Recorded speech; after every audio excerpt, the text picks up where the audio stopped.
Governor, you and many others had anticipated a decision like this from the Supreme Court, you going so far as filing a lawsuit that we'll talk about in a moment. But now that the court has formalized a decision that you suspected, give me your thoughts. Well, it's not surprising, but it is devastating, Rick. I mean, Michigan is, in a precarious moment. We have an injunction, and so abortion care is still available to women in Michigan, but that is being appealed. And if it is appealed successfully, we would revert back to a 1931 law that makes it a felony, no exceptions for rape or for incest. We will go from being a pro-choice state with restrictions on abortion, but modest restrictions, to a state that has one of the most extreme laws in the nation. And our Republican legislature, one of the members, has already introduced a bill to throw nurses in jail. I mean, this is a high stakes moment. The most important economic decision a woman makes in her lifetime is whether and when to have a child. 70% of Michiganders support the woman being able to make that decision. And now all of that is very much in jeopardy. Talk to me from a legal standpoint how this plays out, because as you point out, there's an injunction against the existing law.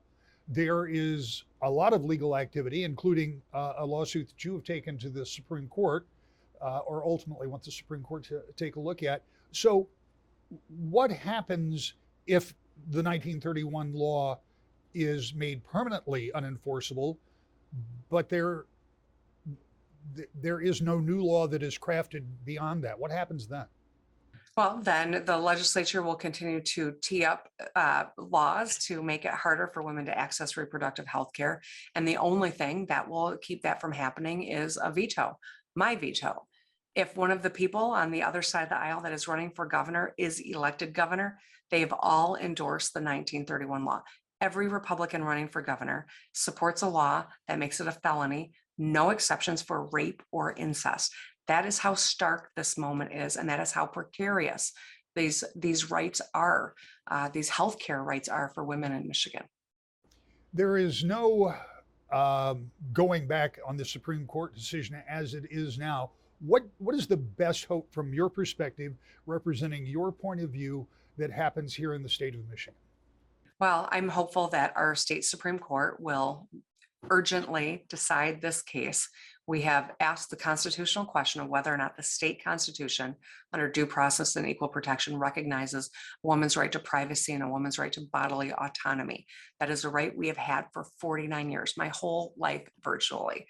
The thought that my daughters and women in generations younger than me to all the way to their generation will have fewer rights than their mothers had is devastating, not just for them and their abilities to make their own decisions around their health, but think about our economy. Think about, how do we lure people into Michigan knowing that once you come over the state line, you're going to have fewer rights than if you stay in Illinois or in another state like Pennsylvania or New York, for instance.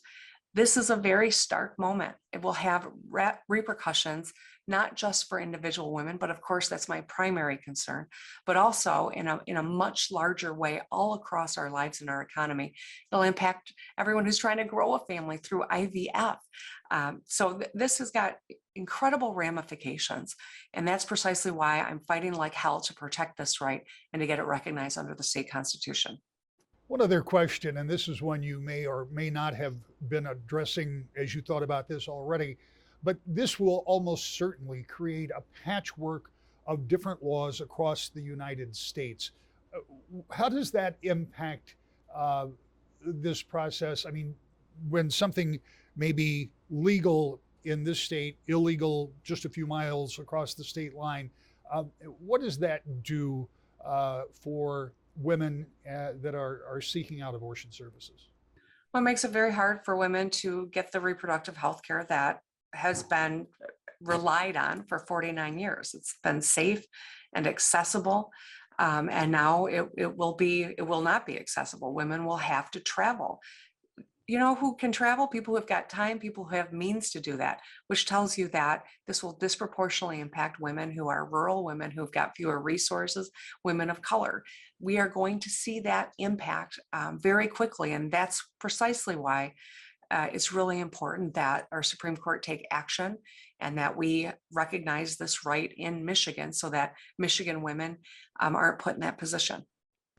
And finally, and I know the answer to this, but there is zero chance, my words, not yours, that you and the legislature will be able to come to an agreement and craft any type of replacement legislation, at least between now and the first of next year. This legislature has shown, the majority in this legislature has shown no interest in affording women reproductive health care rights. In fact, the only things they've introduced are rollbacks to them. They've also heartily endorsed a 1931 law, making it a felony, no incest or rape exception. That's the legislature makeup that I'm dealing with now. So a possibility for us to find common ground is probably an ice cube's chance in hell.